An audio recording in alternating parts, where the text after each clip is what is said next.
Globalization has made the world extremely connected. As a result of commerce, technology, travel, and communication, different countries may now accept one another's traditions and cultures. The upshot is that the world economy is now really global. Large multinational corporations have come to understand the benefits of spreading their operations globally. It has been demonstrated that shifting manufacturing to the Eastern market is both much more cost-effective and efficient.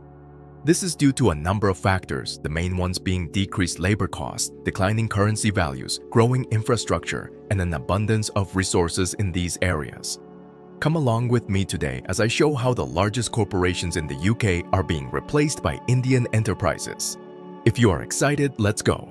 A premier consulting firm reports that Indian companies are looking to acquire more British companies in the IT, automotive, consumer goods, engineering design, pharmaceutical and chemical sectors. One of the most well-known instances of Indian investment in the UK is Tata Motors, the company that owns the Jaguar Land Rover car maker. It may surprise you to learn that India and the UK have a modern partnership founded on long-standing ties. The UK was the sixth largest investor in India with $34,513.58 million in foreign direct investment (FDI) from April 2000 to September 2023.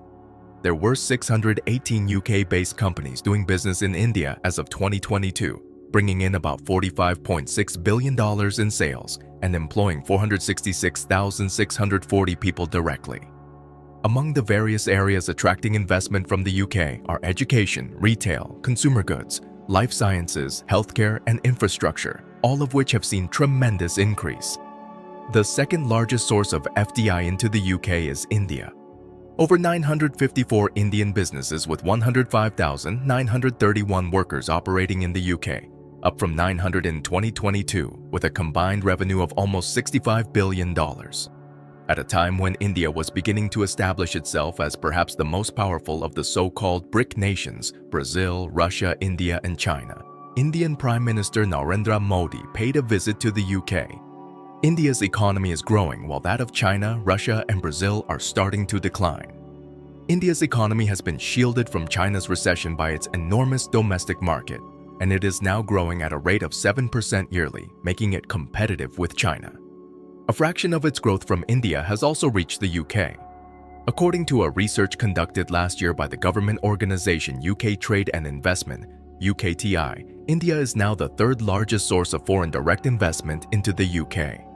India became the country's second largest investor behind the United States, with investments into the UK rising by 64% in only 2014 and currently standing almost equivalent to those of France. Over the course of the previous year, India invested in 122 projects in the UK, compared to 124 in France and 564 in the United States. UKTI reports that 1,620 jobs were safeguarded and 7,730 new jobs were created in the UK as a result of Indian investment in 2014. The non-profit UK India Business Council forecasts that Indian investment in the UK during the 2014 fiscal year was worth a total of £1.89 billion. The council works to enhance economic connections and trade between the two countries. Currently, there are over 800 Indian-owned businesses in the UK, employing over 110,000 people. Along with Tata Motors, other Indian IT giants Infosys and Wipro have operations in the UK. Meanwhile, Tata Global Beverages, a sister business that owns the well-known Tetley Tea, and Tata Steel, a major player in the UK, have recently announced job losses due to a decline in demand and the availability of cheaper steel from China. Alpesh Patel of the London-based private equity firm Profinium Partners points out that the quality of Indian small to medium-sized businesses has improved significantly over the past 10 years, and many are looking to enter EU markets using the UK as their gateway, despite the fact that companies like Tata and Infosys are well known for their success. He continues by saying that the UK's institutions, ease of conducting business, and English language competency are key reasons that attract Indian investors to the nation. The simplicity of doing business, which is sometimes disregarded and taken for granted, is another major reason. We often compare things in absolute terms. For example, we would say that filing taxes takes a long time, but we wouldn't say it's as hard as it is in India. The ease with which Indian investors may raise capital in the UK is one area that especially appeals to them. Rather than using UK funds to invest in their company in India, they often look for UK finance for their UK establishments. Just to be clear, there are occasions when we sincerely underestimate the size and influence of the venture capital and angel investor groups. When it comes to obtaining financing, having a successful business is seen as an absolute haven, particularly in comparison to Indian firms. Mukesh Rajani, the head of PricewaterhouseCoopers UK India Business Division, claims that the UK's historical connections to the EU, Africa, and other parts of the world play a significant role in attracting Indian investment. He also explained that Indian companies are keen to use British high-tech expertise. Mr. Rajani believes that sophisticated engineering has much to offer the UK. High-end advanced services, high-end engineering, and high-end pharmaceuticals are very interesting areas for Indian companies. India would need time to catch up as it develops its own potential, as what Britain has to offer at the top end is obviously superior. According to Richard Heald, CEO of the UK India Business Council, Mr. Modi's objective of making India the worldwide hub for IT enterprises is the driving force for most investment in the UK. He says much of the progress in indigenous Indian industry must be sustained by technological advancement. If Modi's policies are to succeed, then it needs to have exposure and involvement with a lot of the technological development, incubation, catapult centers, upstream technology companies that we have here. The Indians naturally come to us looking for it, whether it is through joint ventures, acquisitions, or straightforward investments. Mr. Heald mentions Cipla and Piramal, two other Indian pharmaceutical businesses that have made significant inroads into the UK. Several well-known Indian companies are reportedly receiving assistance from Clearwater Corporate Finance in order to buy companies in the UK. The pharmaceutical giant Ranbaxy Labs and the Anand Group are reportedly two of the Indian companies looking for deals. Clearwater officials with operations in Birmingham, London, Manchester, and Nottingham attended presentations by Indian firms while in New Delhi. Furthermore, representatives attend the Indian Auto Show. Clearwater Birmingham's Andy Moore has indicated that they would now be contacting possible target firms. An important market for Indian companies is the UK.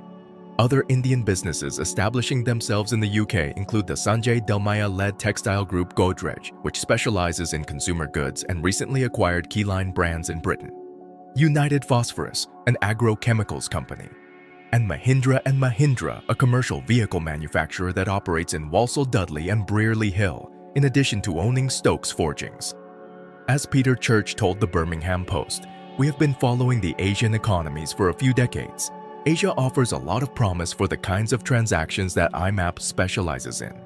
An international network of leading mergers and acquisition consultancy firms is called the International Network of M&A Partners, IMAP. Asian Focus Group is the owner of an IMAP membership. Fascinatingly, India sticks out as a deal-making country that is willing to go global, follows worldwide accounting and commercial standards and practices. A PJ Surendra company, an Indian tea manufacturer, paid Premier Foods in Britain £80 million for Thai-Fu tea, one of the recently disclosed transactions between Western Hemisphere firms and India. Indian credit rating firm CRISIL acquired Anglo-American stocks research business iRevna, while Indian IT solutions and software vendor Satyam Computer Services acquired British software consultancy Citisoft.